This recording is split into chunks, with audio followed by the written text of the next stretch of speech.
जय हिंद दोस्तों, स्वागत है आपका अपने यूट्यूब चैनल बीर मिशन क्लास 10 पर। आज हम दोस्तों आपका जो क्लास 10 में छंद पूछा जाता है, सुन तो रोला पूछा जाता है, सोरठा पूछा जाता है, चौपाई पूछा जाता है दोस्तों, उसको हम लेके आए हैं। बहुत ही बेहतरीन ढंग से समझें हम दोस्तों। पहले हम छंद जानेंगे, उसके छंद के प्रकार के बारे में जानेंगे, छंद का अर्थ क्या होता है। ठीक है दोस्तों। अगले वीडियो में हमने दोस्तों अलंकार को देखा था, बहुत ही बेहतरीन ढंग से समझा था, उसकी पहचान को भी बताई थी दोस्तों। यदि आप उस वीडियो को नहीं देखते हैं दोस्तों तो प्लीज़ प्ले लिस्ट में जाइए और उस वीडियो को ज़रूर देखिए दोस्तों, काफ़ी सहायता मिलेगी आपके एग्जाम में। ठीक है, तो आइए हम देखते हैं पहले दोस्तों छंद। छंद किसे कहते हैं?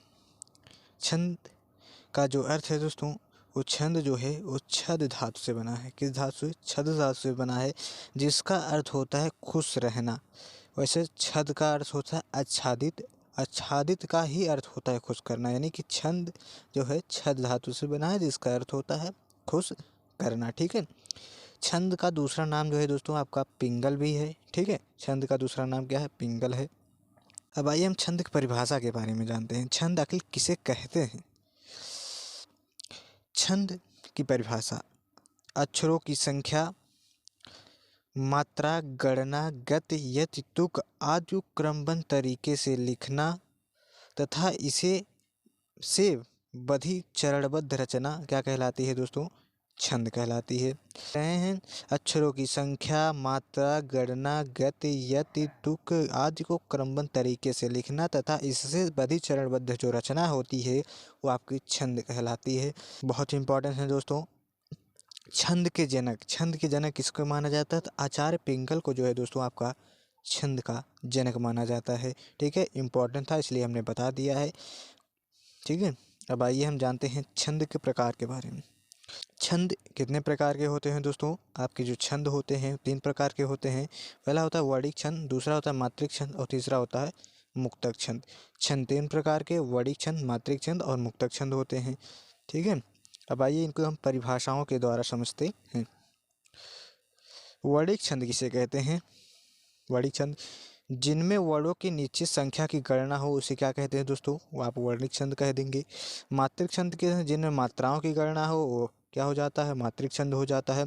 मुक्तक छंद कौन सा होता है? जिनमें वर्ण और मात्रा का कोई बंधन नहीं हो, यानी कि बाध्य नहीं हो, वो कौन से होते हैं? आपके मुक्तक छंद हो जाते हैं। ठीक है, आइए आगे देखते हैं दोस्तों।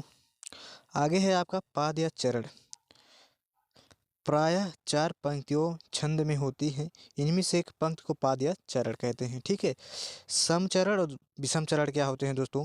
पंक्ति का जो दूसरा और चौथा चरण होता है वो समचरण होता है। तीसरा, पहला और तीसरा जो होता है उसका विषम चरण होता है। जिस प्रकार आप दोस्तों मैथ में पढ़ते हैं, यानी कि गणित में पढ़ते हैं, 1 और 3 जो है आपका क्या है? विषम होता है। ठीक है, और 2 और 4 क्या है? सम है, सम संख्या होती हैं। इसी प्रकार इसमें भी है। जिस सम चरण कौन सा होता है? दूसरा और चौथा सम चरण होते हैं, विषम पहला और तीसरा होते हैं। ठीक है, अब आइए हम जानते हैं मात्रा के बारे में। मात्रा क्या होती है? किसी वर्ड को उच्चारण करने में जो समय लगता है उसे मात्रा कहते हैं। यानी कि जो हमने क्या बोला, जो समय लगा, 1 सेकंड लगा चाहे नैनो सेकंड लगा, जो समय लगा उसी को हम क्या कहते हैं? मात्रा कहते हैं। यति या विराम कैसे कहते हैं? छंद की लय के प्रवाह में आने वाले विराम को यति कहा जाता है। छंद की लय में आने वाले, यानी कि जब हम रुकते हैं, थोड़ा सा जो प्रवाह है, विराम देते हैं, उसे क्या कहते हैं? यति कहते हैं। ठीक है, ये हम जानते हैं मात्रा के प्रकार। मात्रा के प्रकार उसे लघु और दीर्घ। आप किस प्रकार जो है मात्रा को गणना करेंगे दोस्तों? मात्रा को गणना करने के लिए, यानी कि मात्रा को निकालने के लिए हम 2 चिन्ह का प्रयोग करते हैं। पहला है चिन्ह ये, यानी कि खड़ी पाई हो गई, और दूसरा है गुरु। गुरु को हम क्या अग्र चिन्ह कहते हैं, यानी कि दीर्घ। लघु माने ह्रस्व, गुरु माने दीर्घ। ठीक है, लघु माने छोटा होता है, दीर्घ माने बड़ा होता है। इसको हम चिन्ह जो है एक खड़ी पाई उसको 1 काउंट में गिनेंगे, और अग्र चिन्ह है दोस्तों उसको हम 2 गिनेंगे। ठीक है, यदि पंक्ति में आप कैसे जानेंगे कि कौन सा चिन्ह लगाएं? यदि पंक्ति में अ की मात्रा हो, ई की मात्रा हो, उ की मात्रा हो, ऋषि हो या फिर चंद्र बिंदु हो, तो वहाँ पर हम कौन सा चिन्ह प्रयोग करेंगे? लघु लघु लघु चिन्ह का प्रयोग करेंगे। ठीक है, और यदि पंक्ति में आ हो, ई हो, ऊ हो, ए हो, आओ हो, आओ हो, अह हो और उच्चारण के आधार पर भी हम इसका क्या करते हैं, अवग्रह निकालते हैं। ठीक है, आइए हम उदाहरण के द्वारा समझते हैं। वर्णिक छंद, जिनके हमने देखा दोस्तों, वर्णिक छंदों की परिभाषा हम देख चुके हैं, परंतु हमको जो क्लास 10th है दोस्तों, उसमें हमको वर्णिक छंद के जो भेद हैं यानी कि उनके बारे में ही पढ़ना है। वर्णिक छंद के ही छंदों के बारे में पढ़ना है। तो पहला है रोला, सोरठा, चौपाई और दोहा। वैसे बहुत होते हैं, लेकिन हमें कौन कौन से पढ़ना है, रोला पढ़ना है, सोरठा पढ़ना है और चौपाई पढ़ना है। ठीक है, इसको हम देखेंगे।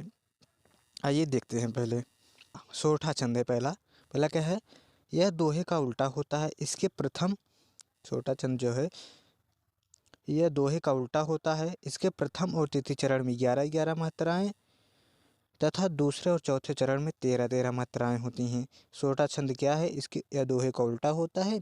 इसके प्रथम और तृतीय चरण में 11-11 मात्राएं तथा दूसरे और चौथे चरण में 13-13 मात्राएं होती हैं। ठीक है दोस्तों, आप इसको याद कर लीजिएगा।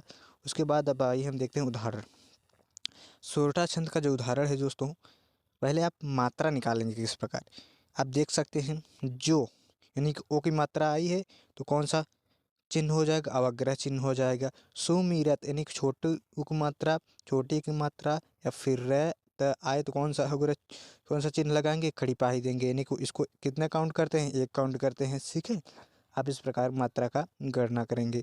अभी हमने देखा कि पहले और तीसरे चरण में सोरठा छंद में 11-11 मात्राएं होती हैं, दूसरे और चौथे चरण में 13-13 मात्राएं होती हैं। ठीक है, उदाहरण है, जो सुमिरत सिद्ध होए, गणनायक करिवर बदन, करहु अनुग्रह सोए, बुद्धिराज शुभ शुभ गदन, शुभ सदन होता है। ठीक है, उसके बाद है दोस्तों रोला छंद। रोला छंद यह सममात्रिक छंद है। इसमें 4 चरण होते हैं। इसके प्रत्येक चरण में 24-24 मात्राएं ही होती हैं। 11 और 13 मात्राओं पर यति होती है। क्या है, याद 11 और 13 मात्राओं पे जो है दोस्तों आपकी यत होती है। रोला छंद इंपॉर्टेंट है। क्या है, इस यह सममात्रिक छंद है। कैसा सममात्रिक छंद है, सममात्रिक छंद है। ठीक है, उसके बाद रोला छंद के उदाहरण को देखते हैं दोस्तों। उदाहरण क्या है, को पापी पंचत्व प्राप्त सुन जग गन धावत, बन बन बावन वीर बढ़त चौचंद मचावत, पै ताक ताक ताक लोथ त्रिपस्था के टटलावत, 9 2 11 होत, 3 पंच बिसरावत। ठीक है दोस्तों, अगला है दोस्तों का चौपाई। क्या है, चौपाई है, कह रहे हैं चौपाई कैसे, सममात्रिक छंद है। चौपाई जो है आपका दोस्तों सममात्रिक छंद है। इसमें 4 चरण होते हैं तथा प्रत्येक चरण में 16-16 मात्राएं होती हैं। ठीक है, चौपाई हमने आपको बता दिया है दोस्तों क्या होता है। ठीक है, आज के लिए बस इतना ही दोस्तों। हमने देखा कि छंद क्या होता है, छंद प्रकार को देखा, वर्णिक छंद, मात्रिक छंद, इन सभी को देखा। इंपॉर्टेंट है दोस्तों, यहाँ से आपके 2 या 3 क्वेश्चन बनते हैं। रोला, सोरठा आप जरूर पढ़ लीजिएगा। ठीक है, मिलते हैं इसे महत्वपूर्ण वीडियो के साथ।